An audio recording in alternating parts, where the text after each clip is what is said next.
Good morning, everyone, and welcome to the Courage Services Show.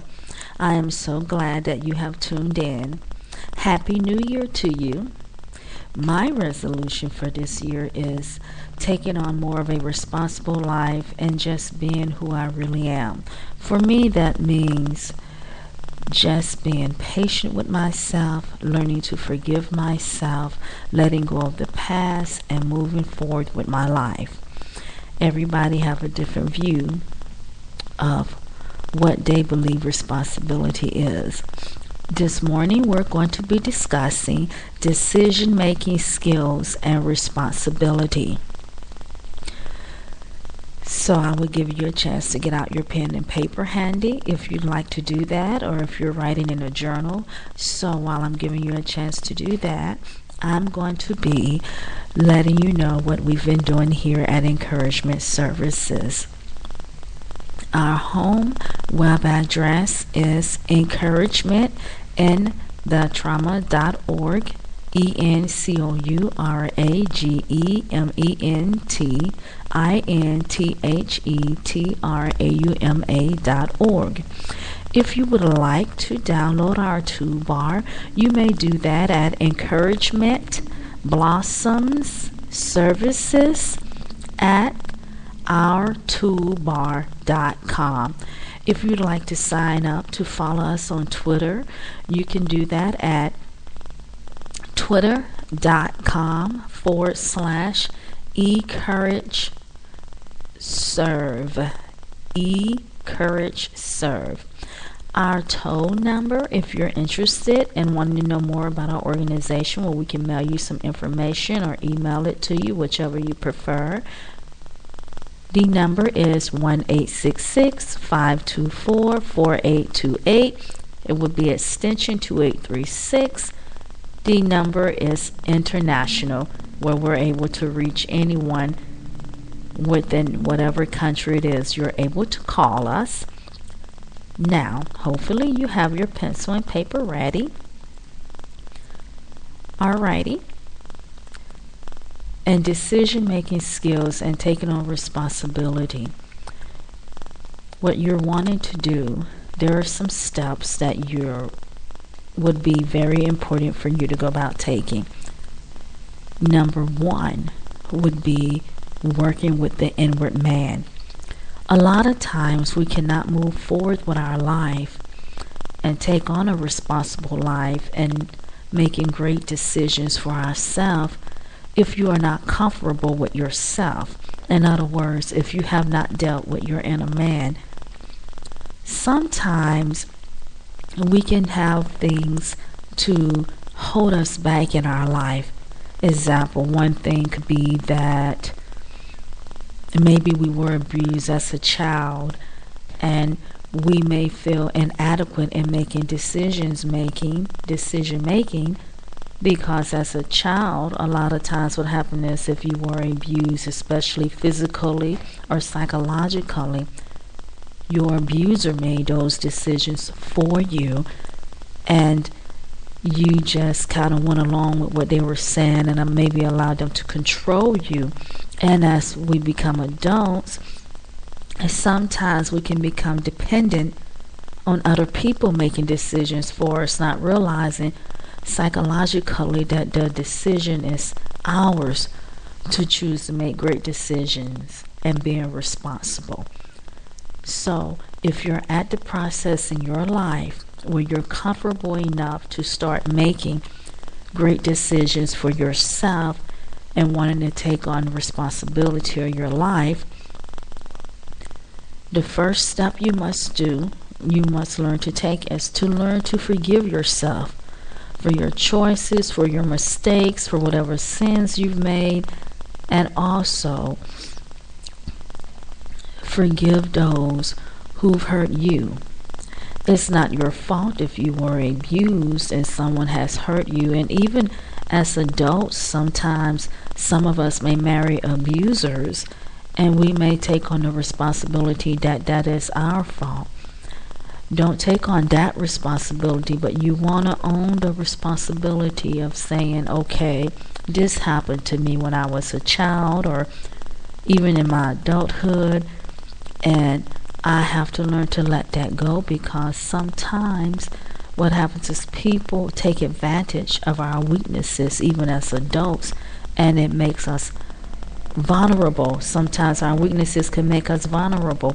You could just, for example, be working, and as you're working, you might have co-workers or an employer that know that you perhaps need that extra money, and they may play on that weak area as far as totally, completely cutting your hours or making you work more hours, knowing that you have to be somewhere at a certain time or perhaps pick up your children.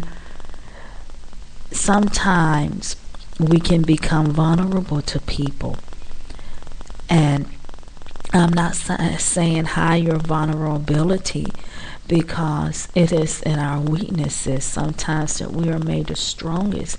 You want to learn how to let that go in the most loving way. Hug yourself, and if you're at that point, to forgive the person who has hurt you in whatever way they have chosen to. Please do, if you're not there yet, because some people are simply not there, especially if it's what I like to call a bruise, where the person has desperately hurt you or wounded you and it's real fresh, like a year to 3 years old. Sometimes people are not ready to forgive. And if you're not there yet, if you can start just learning to forgive yourself and accepting the choices and mistakes or whatever sins it is in your life that you've made, and realize that you do not have to continue to go down that pattern, that is a good step for you. Once you do that, the second step you want to take is accept the things that you cannot change. Okay, this happened in my life. I accept that, and I cannot change that, but it does not mean that I have to continue to walk in ignorance. If I was ignorant towards something, now I have knowledge of that situation, I can move on. Ignorance does not mean you're dumb or stupid. It simply means not knowing. I've been ignorant in a lot of cases concerning my life, how to raise my children, how to think for myself, what responsibility I need to take on as a person by learning to manage anything from finances to managing my household.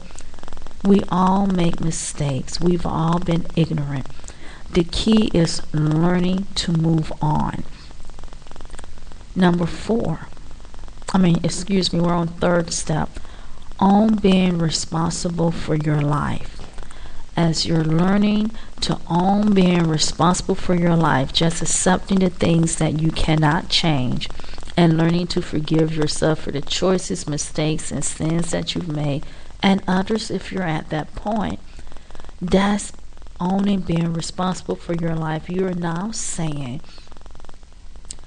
I have a right to live my life and enjoy my life and be the best person that I can be. Although others may remember some terrible things perhaps you've done, or maybe some bad choices you made, you are still living, and you can choose to say,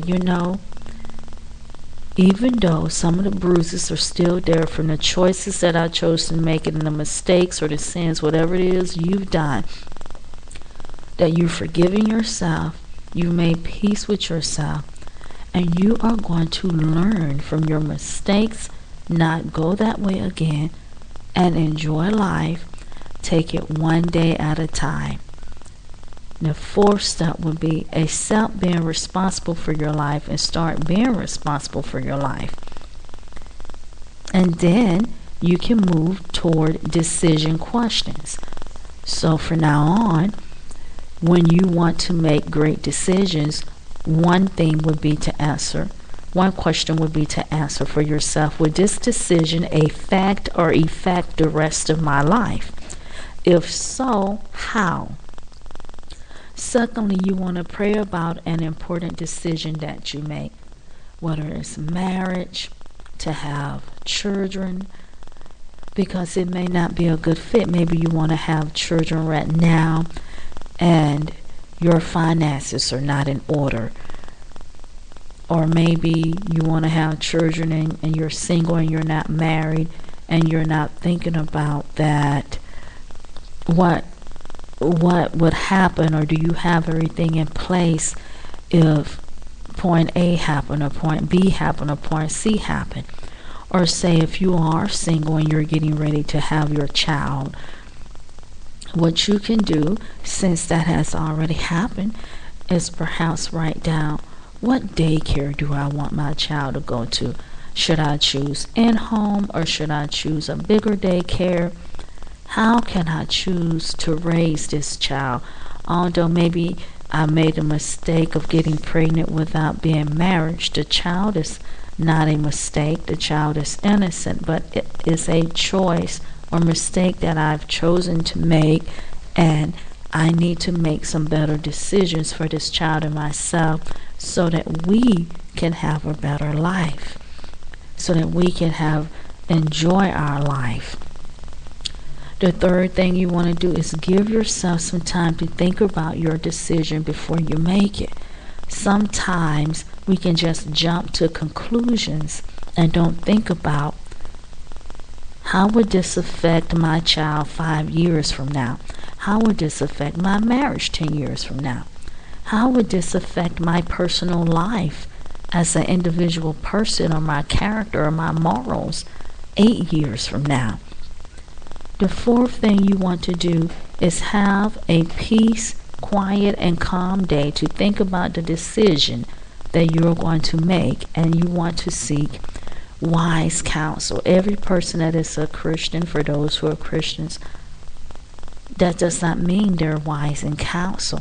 Sometimes people can encourage you to do things that are not healthy for you, but maybe was healthy for them, because we're individuals. So you want to make sure you seek counsel with someone not going to tell you what you should do based off if it was them. Maybe they can say, well, if this was me, this is what I would do, but this is you, and you want to make your decision yourself so that you can be pleased with it and happy with it, or be more at peace with it. Because if you make that decision like that other person would have, you might not be at peace with that after you've made that decision. So that's very, very important. Well, I'm not going to keep you long.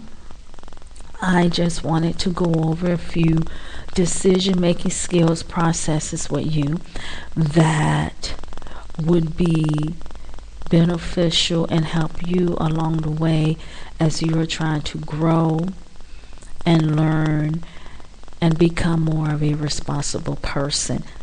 You may have more decisions that you would like to add on to this, and that is good.